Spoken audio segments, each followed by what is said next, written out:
La vida de Jesús de Nazaret, ha sido recogida de manera directa o indirecta en por lo menos 150 títulos, 150 películas, que se han movido entre la devoción sincera y en una gran superproducción entre aquellos que querían manifestar fe y aquellos productores que no les importaba mostrar al Jesús de la Biblia, simplemente querían vender un par de boletos más en la taquilla.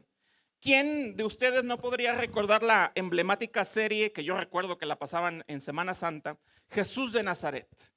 Que duraba varios episodios, la daban en las noches, y nos presentaba a un Jesús tierno que fue interpretado por Robert Powell de manera magistral. De hecho, muchas imágenes que a veces hay por ahí de Jesús, una anécdota de esta película es que cuando la maquillista estaba intentando arreglar al actor, llegó un punto donde tuvo que hacer una pausa, porque ella pensó literalmente que estaba maquillando a Jesús. Y a veces las imágenes que vemos por ahí de él no es Jesús, obviamente, es Robert Powell, que hizo este papel en los años 70. Una de las películas que más le gustaba a mi papá era Ben-Hur, del 1959. Que ahí, algo curioso de la película de Ben-Hur es que nunca nos dan el rostro de Jesús. Siempre se le manifiesta a él de espaldas.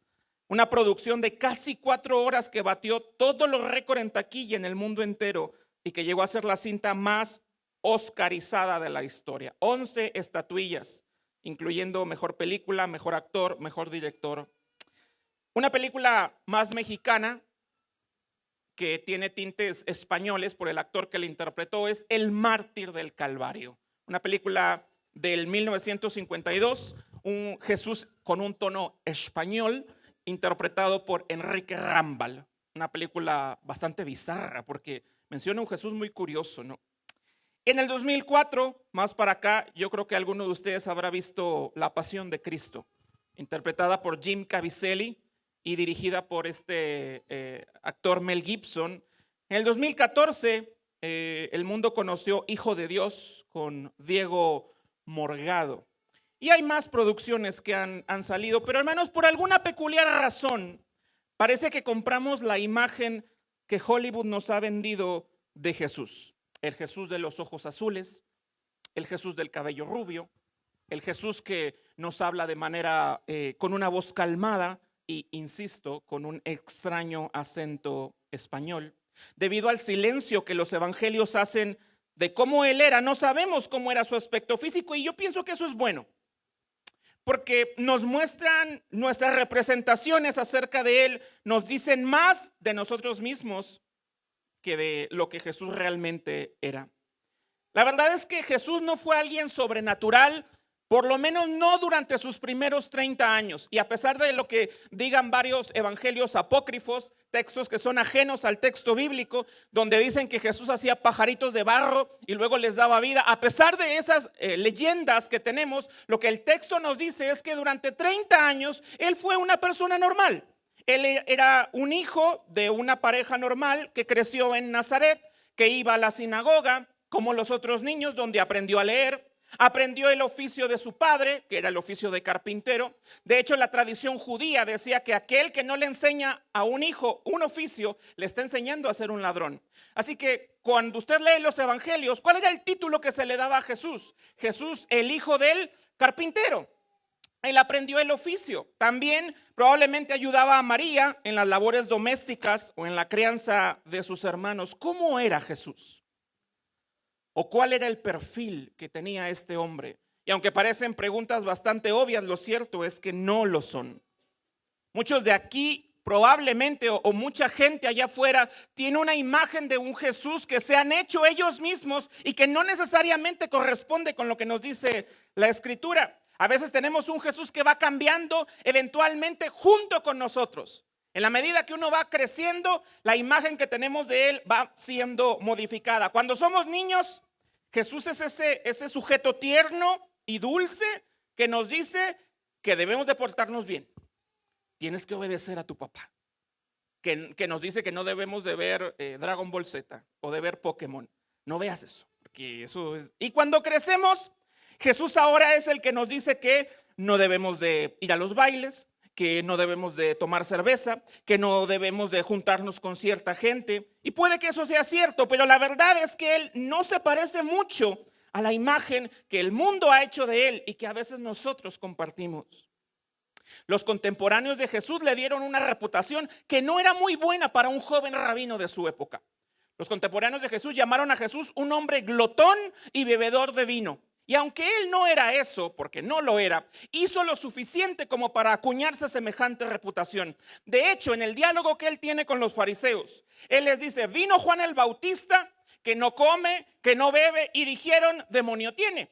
Vino el Hijo del Hombre, que come y bebe, y lo llamaron glotón y bebedor de vino. O sea, ¿quién los entiende? Insisto, este hombre vino a revolucionar el mundo. Jesús era considerado un perturbador, era una amenaza para la estabilidad política de Israel. Hermanos, míreme, usted podía odiarlo o podía amarlo, pero semejante personalidad era imposible ignorarla. Usted no puede ignorar a Jesús. Usted puede odiarlo si quiere, porque el mundo lo odia. El mundo le sigue escupiendo en la cara. O puede caer a sus pies y llamarlo como Tomás, mi Señor y mi Dios. Pero no puede ignorarlo. A veces, permítame la ilustración. Si yo hubiera llegado tarde aquí y le hubiera dicho a usted: discúlpeme porque veníamos para acá, pero resulta que me atropelló un camión de 16 toneladas. Pero ya estoy bien, mire, todo bien, todo bien. Usted me juzgaría de dos cosas. Hermano, ¿usted está loco o usted nos está mintiendo? Porque nadie que se topa con un camión de 16 toneladas o de 20 toneladas sale ileso. El camión gana, usted pierde. Si yo digo que tuve un encuentro con Cristo que es más grande que un camión y la vida se quedó igual, o una de dos, hermanos: o yo estoy mintiendo o soy un loco.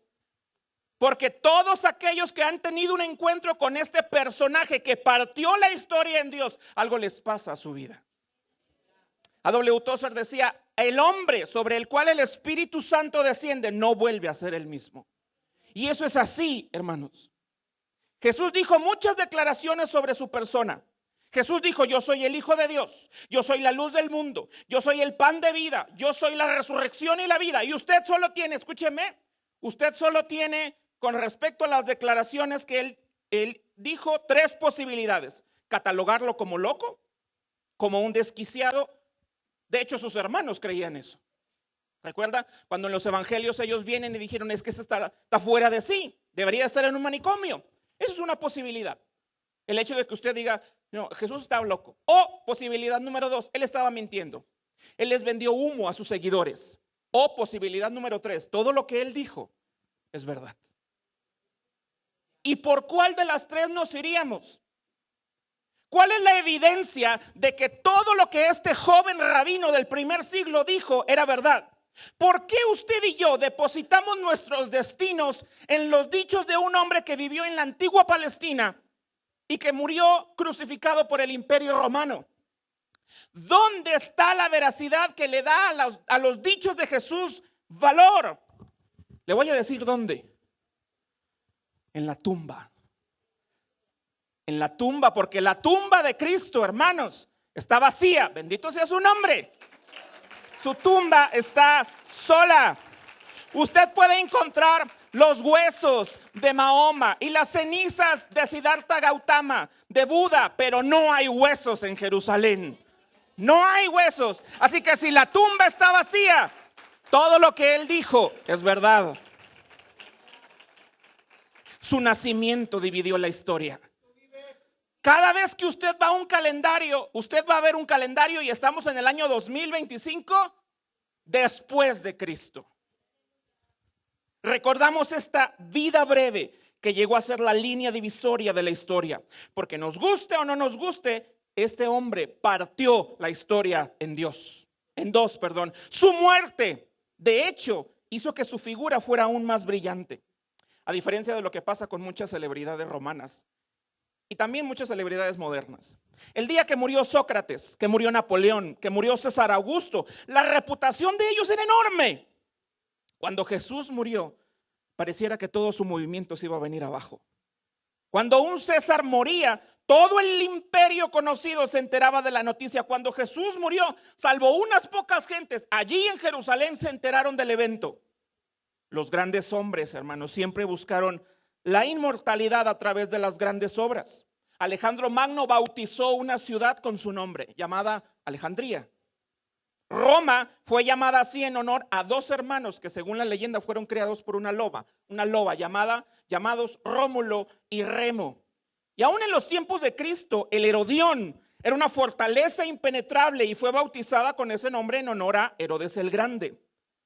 Cuando él vino a este mundo y caminó por este mundo, la gente le decía: te seguiré a donde quiera que tú vayas. ¿Y cuál era la respuesta que obtenía de Jesús? El Hijo del Hombre no tiene donde recostar la cabeza. Qué curioso. El ser que creó todo, el que le dio vida a todo lo que existe, no tenía donde llegar. ¿Y dónde nos vamos a quedar, maestro? ¿Y dónde nos agarre la noche, muchachos? Aquí. Y a veces muchos de los que queremos servirle, queremos todas las comodidades del mundo, ¿verdad? Hoy en día, hermanos, aún en nuestra muerte, es difícil escapar de la influencia de este joven rabino. Cada tumba normalmente es adornada ¿con qué? ¿Cuál es el símbolo que es universalmente conocido y que adorna la gran mayoría de las tumbas del mundo? La cruz. Aún la gente que reniega de Dios, cuando se muere, le ponen una cruz ahí. Símbolo de que todavía este mundo recuerda esta vida breve de 33 años apenas. Richard Nixon llegó a decir el día que el hombre alunizó sobre la luna: este es el día más grande de todos los tiempos. Y Billy Graham, asesor del presidente y un hombre de Dios, le llegó a decir: señor Nixon, nadie va a poner una tumba con la fecha en la que el hombre alunizó sobre la luna. Porque ¿quién recuerda ese? Le pregunto, ¿cuándo alunizó el hombre? ¿Cuándo pisó el hombre la luna por primera vez? ¿Y quién sabe?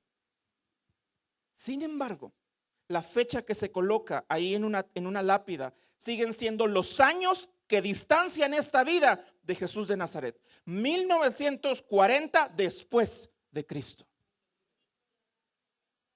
Gracias a Jesús, hoy se considera a los niños y a las mujeres de manera diferente. Jesús nunca se casó, hermanos, pero la forma en la que trató a las mujeres dignificó a este sexo. Creó una atmósfera tan agradable que ellas se unieron a él. De hecho, la Biblia dice que los fondos que él tenía para su ministerio, ¿de dónde creen que venían? Mujeres que le hacían partícipe a él de sus bienes. Y es una digna reivindicación del sexo femenino que hayan sido mujeres las primeras testigos de la resurrección. Él entró en un diálogo con ellas, él las dignificó para la época en la que vivían. Eso es algo digno de reconocer de nuestro Señor. Amén.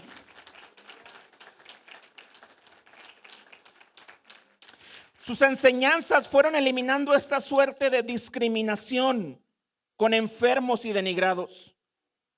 El sufrimiento de cada individuo era importante para él y eso era revolucionario. ¿Por qué? ¿Sabe? Porque nadie le prestaba atención a los enfermos. Había un dicho dentro de los judíos que si usted estaba enfermo, algo habrá hecho. Y Jesús lidia con eso. Cuando él va a tener un encuentro con un ciego. ¿Recuerda cuál era el día? Perdón que no lo lleva a las citas, pero quiero ir avanzando. Pero le aseguro que está en la Biblia lo que le estoy diciendo. Hay un diálogo que los discípulos le dicen: Señor, ¿quién pecó? ¿Este o sus padres? ¿Por qué? Porque el dicho de los judíos, la tendencia era pensar que si usted estaba ciego, le iba mal o algo estaba sufriendo, era porque algo habría hecho. Así que no teníamos que acercarnos. ¿Y sabe desde dónde venía esa idea? Lee el libro de Job.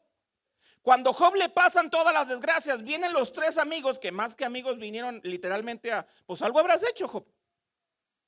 Entonces, esta idea polulaba en el pensamiento de la época de Jesús. Y cuando Jesús viene, corrige esta idea. Y él les dice: es que no pecó ni este ni sus padres, sino para que la gloria de Dios sea vista sobre este hombre. Gloria sea a Dios. A la gente no le importaban los pobres y Él se preocupa por los pobres. Algo que a mí me asombra y me quebranta mi corazón, hermanos, era la ley del Levítico. Prohibía rotundamente que un leproso se acercara a la sociedad. Era parte de la forma en la que se intentaba proteger a la gente del contagio, porque la lepra, dicho sea de paso, era una enfermedad bastante contagiosa. Así que cuando un leproso osaba salir del leprosario y venir a la ciudad, tenía que dar gritos para avisar a la gente que era un leproso y que usted pudiera huir. Era algo así como, inmundo, inmundo. Él tenía que gritar para que usted huyera. No se le permitía tener contacto con la gente. Y cuando Jesús tiene contacto con los leprosos, Él pudo haber dicho, sí, leproso, yo te sano, con la pura palabra. Pero Él no fue lo que hizo. Dice la Escritura que Él extendió su mano y tocó al leproso. ¿Qué es eso? Misericordia. ¿Se imagina cuántos años había pasado este hombre sin el contacto humano? Y aquí tiene a la misericordia hecha carne, extendiendo la mano y mostrándole compasión. Bendito sea el nombre de Cristo. Él todavía sigue tocando leprosos. Nos tocó a usted y a mí.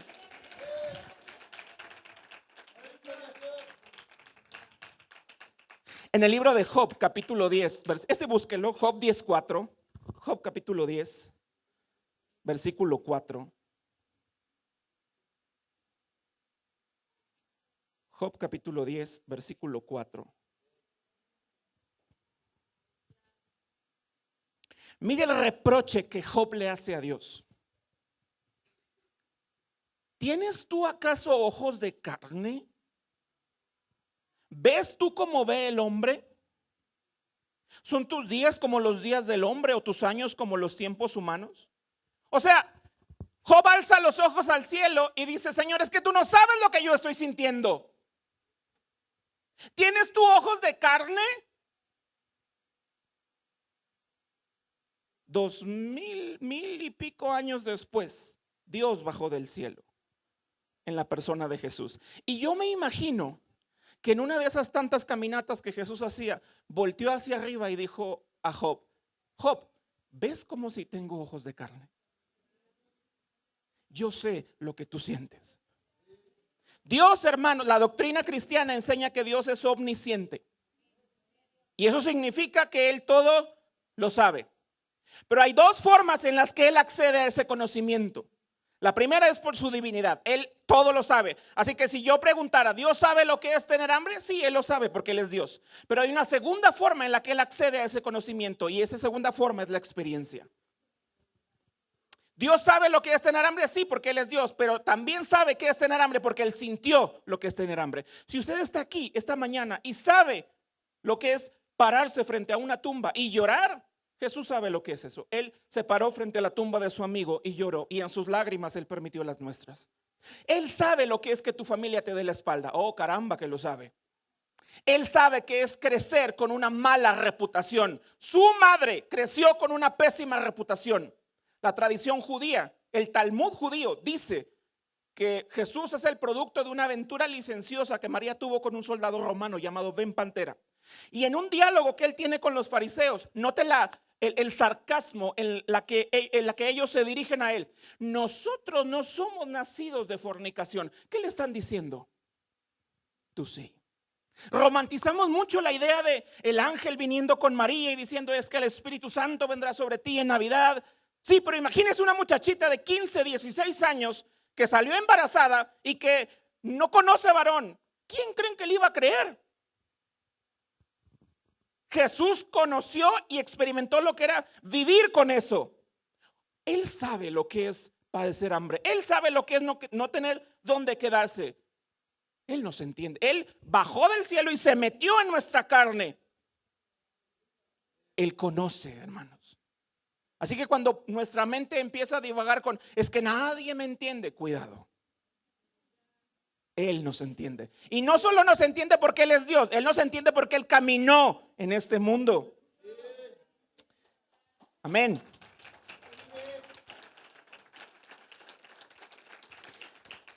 Los 4 evangelios omiten casi el 90% de su vida. Y a nosotros nos encantaría saber más detalles, porque somos una bola de chismosos que queremos saber toda la información, ¿verdad? Oye, ¿y Jesús tuvo alguna vez una novia? ¿Se cayó? ¿Se raspó? ¿Cómo hablaba? ¿Qué hacía en sus tiempos libres? Pero el Espíritu Santo consideró que esos datos no eran necesarios, así que los omitió de los 4 evangelios. Es como si ciertos hechos biográficos que nosotros moriríamos por saber, el Espíritu Santo dijo no necesitan saberlo. ¿Qué pasó con José? Porque después de los relatos del nacimiento de Jesús, José desaparece de la historia. La mayoría de los comentaristas creen que él murió. Cuando Jesús va a la cruz, él le encarga a María, no a sus hermanos, sino a su discípulo, porque sus hermanos no creían en él. El Jesús de muchas películas, perdón lo que voy a decir, si suena medio irreverente, pero es que a veces el Jesús que Hollywood nos ha vendido, a veces pareciera ser más que un Jesús que impone un rabino medio drogado que va caminando así de manera estoica, que dice sus dichos de manera hipertérrita, que nada lo molesta, que nada lo saca de sus casillas, que recita sus enseñanzas con monotonía, es aburrido, con desidia, sin emociones y camina en cámara lenta. ¿Ha visto a ese Jesús de las películas que va caminando así? Y luego habla en una manera tan monótona. Bienaventurados los misericordiosos. Si yo hablo así, el tercero de aquí ya no me escucha. Las multitudes venían y lo escuchaban. ¿Cómo cree que se levantaba a predicar? Caminando en cámara. Le voy a dar un dato. Según las aproximaciones, el total de kilómetros que Jesús caminó en sus viajes por las ciudades que él recorría fue un total de 34,634 kilómetros, un promedio de 32 kilómetros por día. Vaya que hacía ejercicio. Tranquilo, demasiado para nuestro gusto, nada lo alteraba, distribuía sabiduría en cantidades mesuradas, siempre hablaba así como que susurrando. Lo cierto es que el Jesús que nos han vendido se parece muy poco a lo que la Biblia dice de él. La obstinación lo frustraba, la santurronería lo sacaba de juicio y era más espontáneo que todos nosotros juntos. Insistió en que se debería de cumplir la ley de Moisés y al mismo tiempo lo acusaban de que era un libertino y de que quebrantaba la ley. Podría sentir profunda simpatía por un extraño que ni siquiera era connacional. Elogió la fe de un centurión romano. Ni en Israel he encontrado tanta fe. Cuando hacía milagros, cuando hacía algo maravilloso, le gustaba ocultarlo. El Evangelio de Mateo relata en 7 ocasiones que les pidió a las personas: mira, no lo digas, no lo digas. Ve al sacerdote, da la ofrenda, pero no lo andes publicando. Y esta gente parece que les decía otra cosa, ¿verdad? Y iban y lo empezaban a gritar, lo que provocaba que la gente se amontonara y él ya no pudiera entrar y predicar. Aburrido y predecible.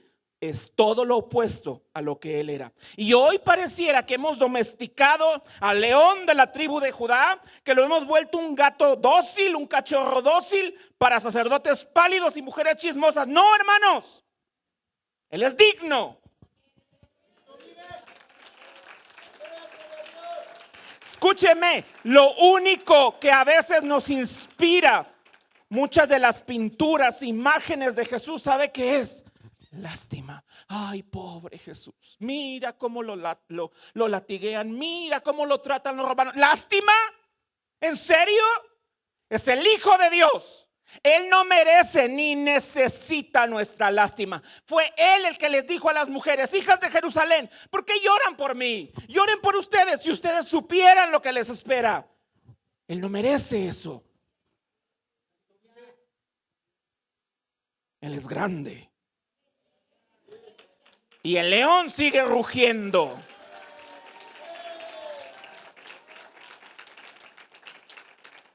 Recuerda una de las ocasiones donde rugió y rugió fuerte. ¿Qué clase de individuo se pone a regañar a una tormenta como si estuviera regañando a un niño de 3 años?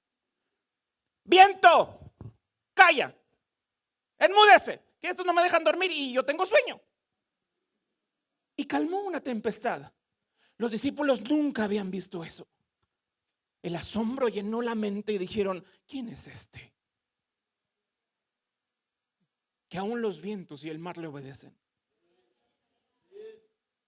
Salvo en pocas excepciones, él siempre se sometía a las leyes naturales, aun cuando iban en contra de sus deseos. O sea, no es como que, muchachos, vamos a Capernaum. Sí, los voy a trasladar a todos mágicamente y aparecemos en Capernaum. No, hay que caminar. Porque pensamos que él iba haciendo así milagros. Bueno, hay milagros que están registrados aquí. Ahora, todo lo que la Biblia dice es todo lo que Jesús hizo. No. La Biblia dice en el Evangelio de Juan que si todo lo que él hizo se hubiera registrado, no habrían los libros en el mundo suficientes para registrar todo lo que él hizo. Así que le digo, tenía una especie de ambivalencia con los milagros, porque procuraba siempre sanar en respuesta a la necesidad de la gente. Cada vez que una persona de manera humilde se acercaba a él y le exponía una necesidad, él respondía. Hace algunos años hice un ejercicio que lo invito a que lo haga. Lea los evangelios y note la forma en que las personas se acercaban a Jesús. La forma en la que su postura física reflejaba lo que había dentro de ellos. Porque era como que venían delante de él, se postraban en tierra y hacían una petición más o menos como esta: Señor, si tú quieres. Hoy en día parece que hay una arrogancia tan grande cuando venimos delante de él y pareciera que le podemos dar órdenes a Dios o órdenes al Espíritu Santo. Señor, haz esto y lo otro y no confundamos fe, hermanos, con arrogancia. Él es Dios, nosotros no. Y él va a hacer lo que él quiera. Él está sentado en su trono y nosotros somos sus siervos. Así que es lo que él diga, no lo que a mí se me antoja. Deberíamos de aprender de la forma en la que gente como esta se acercaba. Señor, si tú quieres, puedes limpiarme. Y bendito sea Dios. ¿Cuál era la respuesta de nuestro Señor? Sí quiero. Gloria a Dios.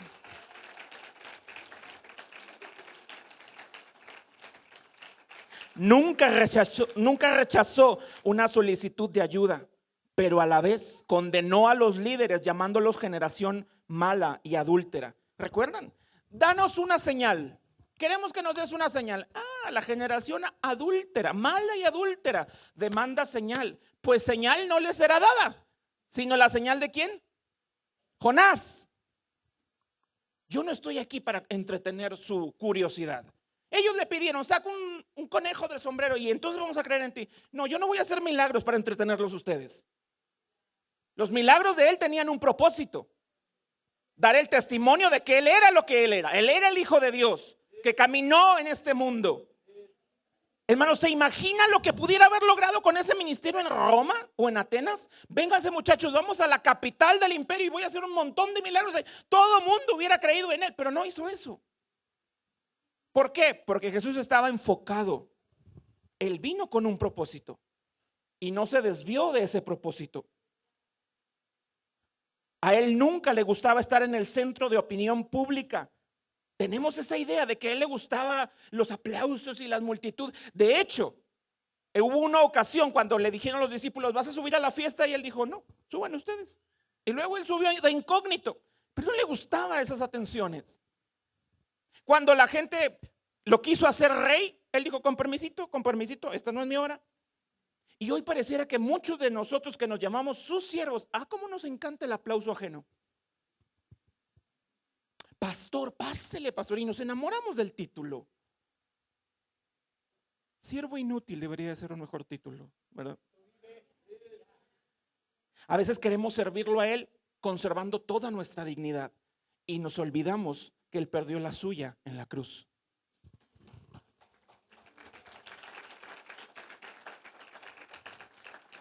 Señor, sí te sirvo, pero no me toques esta área. Te sirvo, pero con saco y corbata. No me dejes allá. Porque los presos, hermanos, no eran crucificados con este taparrabo que le ponen ahí en las pinturas. Eso se hace por modestia, por pudor. Pero la verdad es que la ley romana no permitía eso. Él murió desnudo, literalmente, perdiendo su dignidad. Y usted y yo queremos servirlo a él sin perder la nuestra. No se puede. Su grupo de discípulos solían arrancar granos de trigo, algunos de campo, para comer algo de tanto en tanto. Porque tenemos esta idea de que él andaba en Rolls Royce y no, no es así. Pidió prestado un asno para entrar en Jerusalén. Pidió prestado una moneda para poder ilustrar una enseñanza. Y a pesar de que solía tener audiencia con gente bastante acaudalada como Nicodemo o el joven rico, jamás solicitó patrocinadores. Hoy muchos de sus seguidores pareciera que en nombre de la cruz le han puesto precio a la gracia.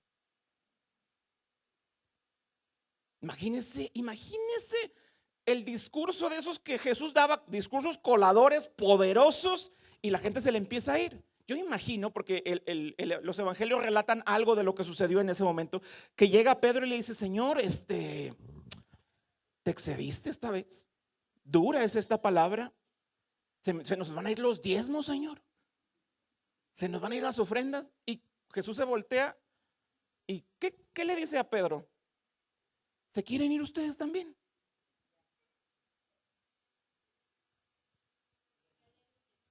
La gracia y la verdad brotaban de sus labios. Nos ofreció amor sin restricciones, pero eso nunca lo volvió un libertino. De hecho, hermanos, él en las bienaventuranzas, él amplió el homicidio y el adulterio lo elevó más. El Antiguo Testamento prohibía el adulterio físico, pero él lo la puso más difícil. Oísteis que fue dicho: no cometerás adulterio, pero yo os digo, cualquiera que mira a una mujer ya cometió adulterio en su corazón. Ah, caramba, que no subió la vara más alta. Enseñaba con autoridad: oísteis que fue dicho, pero yo os digo. Esa fórmula, grábela, porque ningún rabino se atrevía a hacer eso. Los rabinos citaban a otros rabinos o citaban la ley de Moisés tal cual. Nadie se atrevía a modificarla. Jesús sí. Pero yo os digo, ¿por qué? Porque Él era el legislador.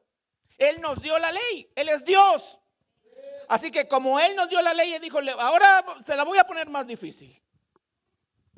Le daba órdenes a los demonios y ellos lo llamaban el Santo de Dios. Dice la Escritura que la gente, cuando empezó a ver las liberaciones y todo eso, dijeron: nunca hemos visto tal cosa en Israel.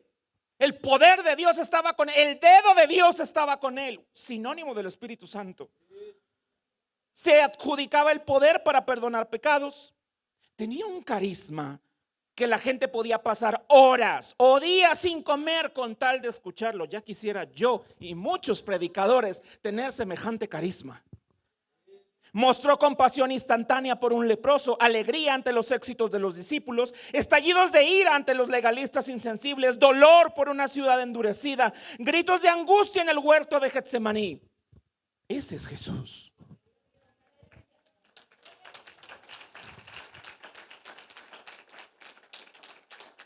Tuvo una masculinidad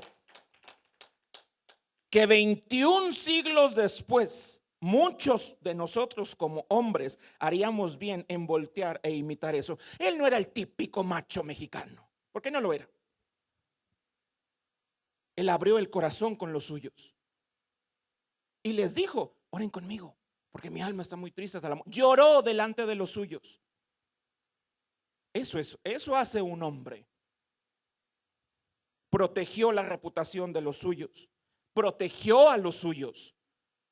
Hermanos varones, hermanos casados, eso hace un esposo: protege a su esposa, provee para su esposa. Efesios capítulo 6, el apóstol Pablo decía: maridos, amad a vuestras mujeres, así como Cristo amó a la iglesia. ¿Y cómo Cristo amó a la iglesia? Dos razones. Primero, Él proveyó para la iglesia. ¿Qué proveyó? Proveyó salvación. Segundo, Él protegió a la iglesia y Él protegía a los suyos. ¿Recuerda cuando vinieron a llevarlo ante el Sanedrín? Buscamos a Jesús. ¿Y qué hizo Jesús? Se escondió delante de los otros 12. Díganle que no estoy. No, Él dio la cara: yo soy a quien buscáis. Él los estaba protegiendo, esta bola de sinvergüenzas que horas después lo iban a negar. Eso hace un hombre: protege a los suyos. Y las hermanas dijeron amén, ¿verdad? Tenía una capacidad enorme para hacer lograr conexiones profundas con las personas. En pocas palabras, tenía un diálogo y en poquitas palabras desnudaba el alma humana. Lo hizo con la mujer junto al pozo, con un pescador junto a un lago. La gente le contaba todo. Desnudaba el alma con una o dos frases. Se dejaba distraer fácilmente por cosas que se le cruzaban en el camino. Jesús tenía una meta y de repente se le atraviesa una mujer con el flujo de sangre y se detiene. Y el líder de la sinagoga que había venido a buscarlo, el Señor, no puedes esperar otros minutos. Ya se aventó. ¿Cuántos años duró enferma esta mujer? 12. No se aguanta otros minutos, mi hija se está muriendo. Dile que se espere. No, y ahorita vamos. Y la atendía. Iban a otro lugar y alguien más, ¿cómo se llamaba este hombre ciego? Bartimeo, le empezaba a gritar. ¿Quién me está gritando? Allá, déjame, voy por ahí. Ningún personaje de nuestro siglo tendría una gama de amigos tan diferentes como Jesús. Centuriones romanos, fariseos, recaudadores de impuestos, ricos, prostitutas y leprosos. Todo eso era parte del círculo de Jesús. Y hoy pareciera que no queremos juntarnos con los pecadores, ¿no? Porque nos vamos a contaminar. Tenía tal magnetismo que unas pocas palabras fueron suficientes para que 12 tipos dejaran atrás su vida como la conocían. Él les dijo, síganme. Y ellos dejaron atrás familia, trabajo, suegra. Algunos dirían, amén, gloria a Dios. Su estilo de vida, dejaron todo porque este hombre les dijo, sígueme. Hermanos, leí una frase por ahí el otro día que me confrontó mucho. Yo iría a la cárcel por mi fe. Yo nunca negaría a Cristo. ¿Ir a la cárcel por tu fe? A veces ni siquiera venimos a la iglesia por nuestra fe. Y si Él nos dice, sígueme, eso va a implicar un costo. Si escúcheme, si usted está siguiendo a Cristo y no le ha costado nada, probablemente es que realmente no lo está siguiendo a Él. Seguir a Cristo implica a veces que la familia se le va a echar encima, que el trabajo se va a poner complicado y que la sociedad le va a escupir en la cara. Él lo dijo, si esto hicieron en el árbol verde, ¿qué no van a hacer en ustedes? Martín Lutero decía, coronaron a nuestro Señor con una corona de espinos. ¿Por qué usted y yo mereceríamos la corona de rosas? Eso es así. No eran muy brillantes estos tipos, porque no lo eran. Eran pescadores, eran recaudadores de impuestos, uno era un terrorista. O sea, no era como que tenían el mejor pedigrí de la sociedad, porque no lo eran. Eran personas rotas y destartaladas. Pero a él le gustaba estar rodeado de gente así. ¿Sabe cuál es el rasgo más distintivo de los 12 mientras estuvieron con él? La necedad y la inmadurez. Eran una bola de inmaduros que se peleaban entre ellos por ver quién era el mayor. Y se peleaban entre ellos por intentar demostrar autoridad delante de Jesús. ¿Recuerda cuando no los recibieron en Samaria? Señor, ¿quieres que oremos para que caiga fuego del cielo y los mate a todos estos juntos aquí? ¿De qué creen de qué espíritu sois ustedes? Ahora, algo interesante. ¿Sabe quién fue quiénes fueron los dos que hicieron esa solicitud? ¿Se acuerdan? Jacobo y Juan, que se les llamaba Boanerges, los hijos del trueno. ¿Qué les pasó a esta vida? Que cuando usted lee segunda y primera de Juan, este hombre que estaba pidiendo fuego del cielo, luego se convierte en un anciano dulce que dice, hijitos, amaos los unos a los otros y Dios es amor. ¿Qué le pasó a Juan? Es que tuvo un encuentro con el Jesús resucitado. Bendito sea su nombre.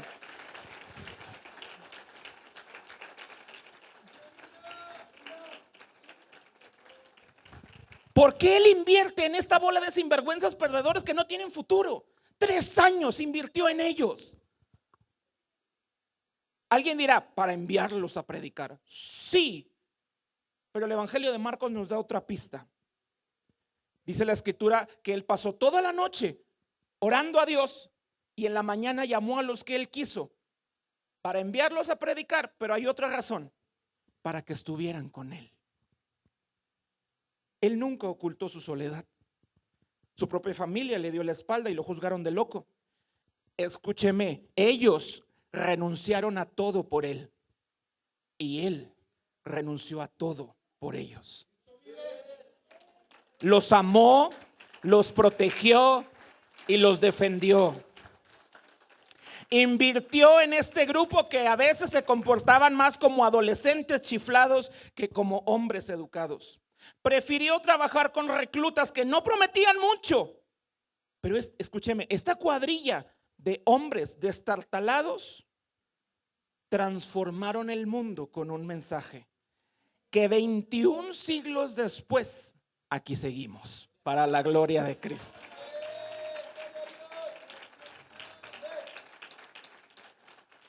¿Y sabe qué? Él todavía está haciendo una invitación para ser parte de esta cuadrilla. Si usted está roto, si usted siente que no da una, entonces es usted candidato para ser parte de la gente con la que Jesús quiere hacer cosas para la gloria de su nombre.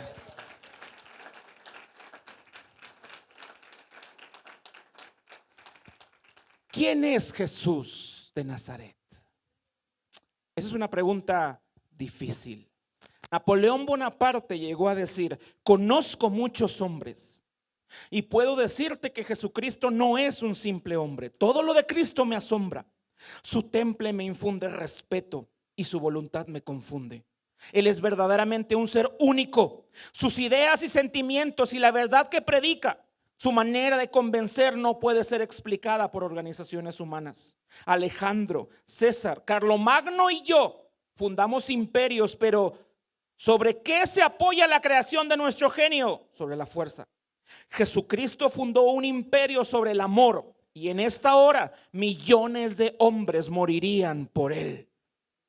Blaise Pascal, matemático, científico y filósofo francés, del siglo XVII, dijo: Jesucristo es el centro de todo y es la meta hacia la cual todo se dirige. Jesús de Nazaret, hermanos, él es el Mesías prometido a la casa de Israel y al mundo. Él es el gran profeta de quien habló Moisés, que guiaría al pueblo escogido. Él es el hijo de David en la carne, heredero legítimo a su trono. Él es el sumo sacerdote según el orden de Melquisedec. Él es el hijo del hombre que Daniel vio descender del cielo. Él es el capitán de las huestes celestiales que Josué, Gedeón y Manoa adoraron. Él es el justo sufriente del que habló el profeta Isaías. Él es el primogénito que Zacarías dijo que la casa de Jacob traspasaría y lloraría por él. Él es el hijo de la virgen judía. Su nombre es Emanuel, Dios con nosotros. Él es el hijo de Dios, él es el hijo del hombre y él es Dios entre nosotros. Bendito sea su nombre. Gloria a Cristo. Hermanos, el tiempo nos faltaría para hablar de su suprema severidad, de su poder invencible, de su dignidad, de su simpleza, de su complejidad, de su tranquilidad, de su coraje y de su profundidad. Porque si hay algo digno de admirar en este mundo, se resume en una palabra: Jesucristo.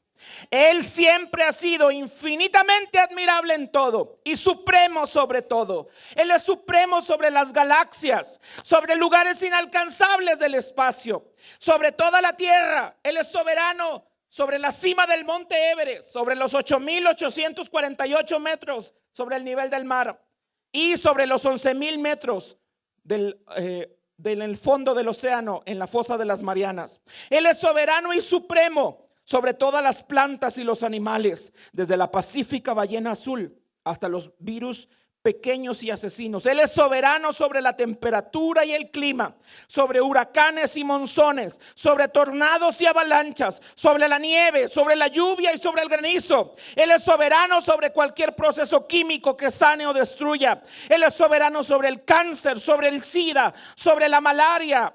Él es soberano sobre todo país, sobre el gobierno y sobre el ejército. Él es soberano sobre la Rusia comunista, sobre la OTAN, sobre la Unión Europea. Él es soberano sobre el narcotráfico. Él es soberano sobre los secuestros y atentados suicidas. Y como Abraham Kuyper dijo una vez: no existe en este planeta un centímetro cuadrado sobre el cual el Cristo resucitado no diga: es mío, yo gobierno. ¡Aleluya!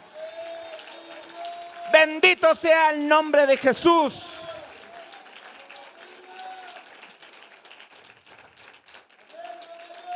a este Cristo, debemos esforzarnos en conocer. Porque un día volverá con la gloria de su Padre y con ángeles resplandecientes en fuego, dando alivio a todos aquellos que confiaron en Él y castigando al máximo en un tormento consciente y eterno a todos los que lo rechazaron. Cuando la gente me pregunta ante las cosas malas que suceden en el mundo, las muertes de los niños en África, la gente que muere en accidentes de tránsito, la violencia que sigue escalando, la corrupción que parece que no tiene freno, ¿dónde está tu Cristo todopoderoso cuando la gente sufre? Y nuestra respuesta debería de ser muy sencilla, hermanos. Mi Cristo todopoderoso está en el cielo, atesorando su ira todopoderosa, y un día vendrá. Y la gente que se atrevió a blasfemar y negar su nombre, la Escritura dice que le dirán a los montes: caigan sobre nosotros, porque la ira del Cordero ha venido. Él vino como un cordero la primera vez. No volverá como un cordero, volverá como un león. Él devoró a la muerte y traerá sanidad y consuelo y aliento y vida a aquellos que depositaron su fe en Él. Usted no quiere conocerlo a Él enojado, de verdad. Si usted está aquí y no tiene a Cristo, no salga de aquí sin Él. Tiene que tener un encuentro con Él. Jesús de Nazaret, sin armas y sin dinero, conquistó mucho más millones que Alejandro Magno, César Augusto, Mahoma o Napoleón. Sin ciencia ni educación formal, difundió más luz sobre las cosas humanas y divinas que todos los filósofos y eruditos juntos.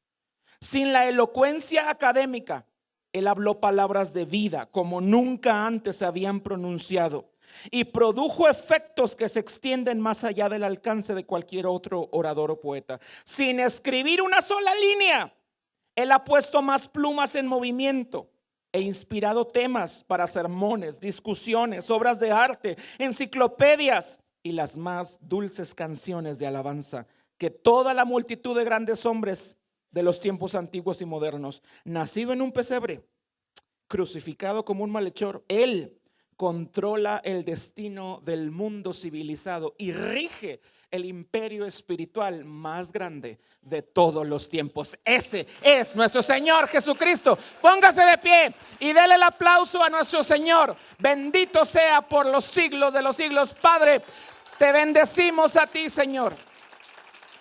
Gracias, Cristo. Gracias, Señor. La tumba está vacía. El pesebre está vacío. La cruz está vacía, pero el trono está ocupado. Gracias, Señor. A ti te damos la gloria.